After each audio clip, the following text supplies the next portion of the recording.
इस वीडियो में हम देखने वाले हैं कि क्लास 10th के बोर्ड एग्जाम में जो आने वाले क्वेश्चंस है वो किस किस टॉपिक से आते हैं और कंफर्म उसी टॉपिक से हर बार आते हैं और आपको बस उतना ही तैयार करना है, बहुत ज्यादा पढ़ने की आवश्यकता नहीं है। तो चलिए देखते हैं। आपका जो आपको तैयार करना है वो चैप्टर नंबर 14 से तैयार करना, सांख्यिकी जो स्टैटिस्टिक्स है। इसमें आपको माध्य, माध्यक और बहुलक तीनों से एक एक क्वेश्चन कम से कम तैयार करके जाना है। माध्य, माध्यक, बहुलक तीनों में से कोई एक पूछ लेता है और 6 नंबर में लॉन्ग में आता है। ठीक, इसके बाद चैप्टर नंबर 11 जो कि रचना है।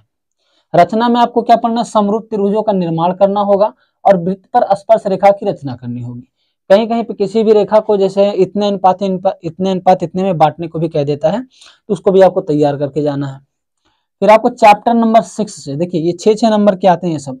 चैप्टर नंबर 6 से त्रिभुज जो आपका है उसमें आपको थेल्स प्रमेय से संबंधित प्रश्नों को करना है।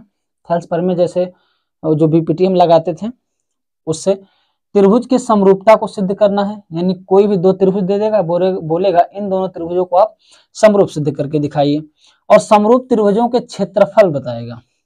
दो त्रिभुज समरूप होगा उसका क्षेत्रफल पूछ सकता है, क्षेत्रफलों का अनुपात पूछ सकता है।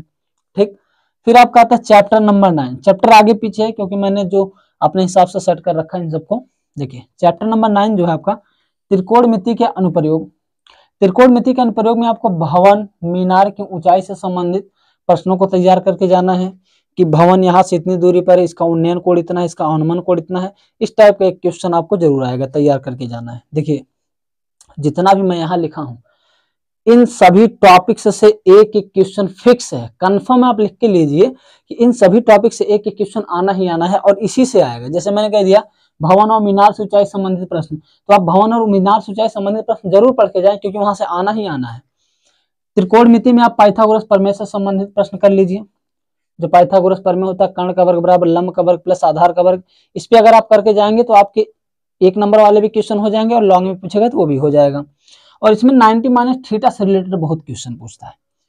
Sine 90 minus theta, cos 90 minus theta, इसमें प्रूव करने के लिए कुछ भी दे देता है, तो 90 माइनस थीटा वाले सवाल करके जाइएगा।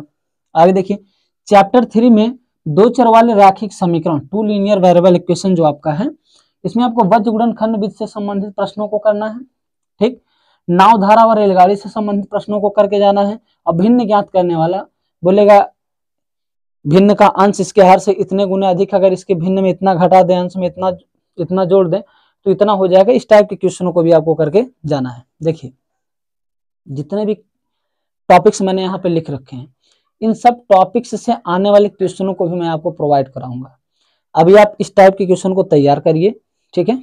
इसके बाद मैं अगले वीडियो में आपको इस टॉपिक से, जैसे मैंने कह दिया सांख्यिकी से जो मोस्ट इंपॉर्टेंट क्वेश्चन हो सकते हैं आएंगे, 2-3 क्वेश्चनों को मैं यहाँ पे आपको डाल दूंगा। 2-2, 3-3 क्वेश्चन हर एक पॉइंट से, अगर हर एक टॉपिक से डाल दूंगा तो आप उतना कवर कर लेंगे, तो मुझे नहीं लगता कि इसके अलावा कुछ हो रहेगा।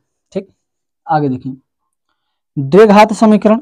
द्विघात समीकरण में आपको करना क्या है, धाराचार्य सूत्र, गुणनखंड से संबंधित प्रश्न, आपको गुणनखंड करने को मिल सकता है, मूल ज्ञात करना होगा, तो मूल ज्ञात करना और सत्यापित करना, जो आपको सत्यापित करना होता है, इस टाइप के क्वेश्चन आप तैयार कर लीजिए।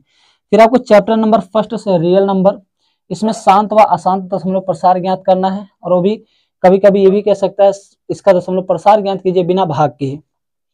परिमेय संख्या सिद्ध करना है, जैसे √7, √3, 1/√7, 3 + √5 इटसेट्रा आदि, इस तरह के क्वेश्चनों को आपको करना है।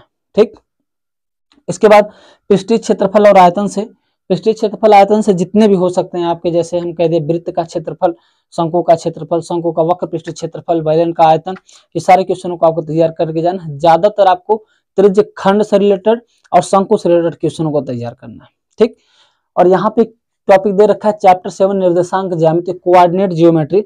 इसमें आपको दूरी पूछ सकता है, दूरी ज्ञात करना, विभाजन बिंदु के निर्देशांक पूछ सकता है, या जिस बिंदु से विभाजित हो रहा है उसका अनुपात पूछ सकता है, और निर्देशांक से बने त्रिभुज का क्षेत्रफल पूछ सकता है, और उस क्षेत्रफल के तीनों शीर्षों के नाम भी पूछ सकता है, उसके निर्देशांक क्या होंगे। ठीक, तो ये आपका एक, आप इस तरह से अगर तैयारी करते हैं ना, जितनी भी चीजें दे रखी हैं, तो अगर आप इतना इस तरीके से एक एक टॉपिक से क्वेश्चन बना के जाते हैं तो आप गारंटी मान के चलिए कि अगर आपका 70 नंबर का पेपर है, ठीक, अगर आप पूरा तैयार करते हैं तो आप 70 में 70 करके आएंगे, एक भी नहीं छूटने वाला, मैं इस बात की गारंटी देता हूं। इतना अगर जितना मैंने टॉपिक यहाँ लिख दिया इस टॉपिक से अगर आप तैयार करके जाते हैं तो एक क्वेश्चन नहीं छूटने वाला है। ठीक, बाकी आप अनसॉल्व लगा लीजिए, जो भी आपका अनसॉल्व पेपर है कम से कम 14 सेटों को कर लीजिए।